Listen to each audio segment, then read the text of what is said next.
Commander Thrax's fur bristled with frustration as he stared at the nursery monitor. 3 hours past sleep cycle, and the cubs were still awake, chirping, climbing the walls, and refusing every calming protocol the Zentari had developed over millennia. Status report, he growled at the nursery attendant. Mira, a smaller but experienced member of the pack, tilted her head in confusion. They won't settle, Commander. We've tried feeding, temperature adjustment, darkness protocols, even the ancestral lullabies. Nothing works. This made no sense. Zentari cubs always obeyed the Alpha's commands. It was biological imperative, encoded in their DNA. Yet here were 12 younglings, barely 2 seasons old, chittering and bouncing off padded walls as if it were midday. What changed? Thrak demanded. They slept fine last cycle. Actually, Myra's ears flattened apologetically. The human left this morning. Maintenance rotation to the orbital station. The human? Thrak's growl deepened. Technician Hayes?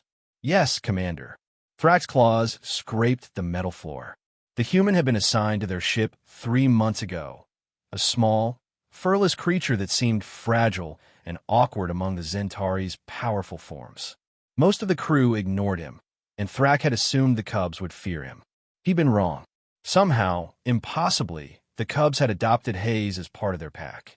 They followed him during his rounds, and Hayes, instead of being sensibly terrified, seemed to enjoy it.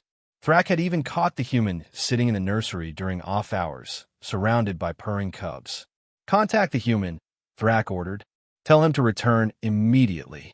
Commander, his shift doesn't end for 6 more hours. Now, Mira. 20 minutes later, Hayes' face appeared on the comm screen, looking concerned. Commander? Is everything okay?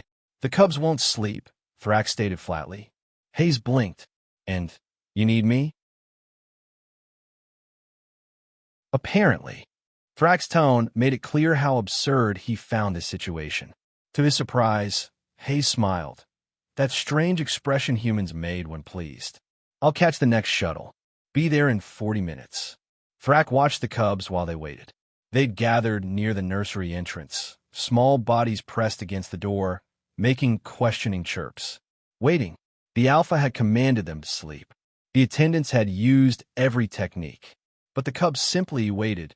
When Hayes finally arrived, still in his maintenance coveralls, the cubs exploded into excited movement. They swarmed him immediately, climbing up his legs, chirping and purring, their tiny claws catching on his clothing. Hey guys, Hayes said softly, kneeling down to their level. Sorry I'm late. Missed you too.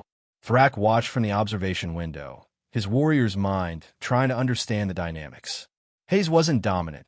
He had no claws, no fangs, no intimidating size. Yet the cubs treated his arrival like the return of a pack leader. Hayes gathered several cubs in his arms and sat against the wall. More climbed onto his lap, his shoulders, even his head. He didn't seem to mind the weight or the claws. All right, sleepyheads, Hayes murmured. Story time. And then the human did something Thrak had never seen before. He began speaking in a rhythmic, gentle tone. Not the lullabies of the Zentari, but something from Earth. A tale about rabbits and gardens, nonsensical words that should have meant nothing to alien cubs. But within minutes, the first cub's eyes began drooping. Then another. Hayes' voice continued, steady and warm, one hand stroking fur while he spoke. And Peter Rabbit made it safely home, where his mother tucked him into bed with chamomile tea. One by one, the cubs succumbed to sleep, purring softly against the human's body.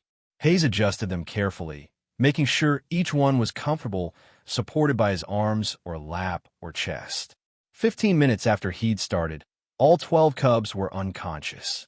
Hayes looked up at the observation window where Thrak stood. The human carefully extracted himself from the pile of sleeping cubs, moving with surprising grace to avoid waking them, and stepped into the corridor. They just needed their bedtime routine, Hayes explained quietly. Cubs are like that, human or otherwise. Consistency makes them feel safe. They refuse the Alpha's command, Thrak said slowly, but obey a human technician. Hayes shrugged. Maybe I'm not giving commands. Maybe I'm just being there. Kids don't need dominance, Commander. They need someone who shows up. Thrak looked back at the sleeping cubs, all piled together in the spot where Hayes had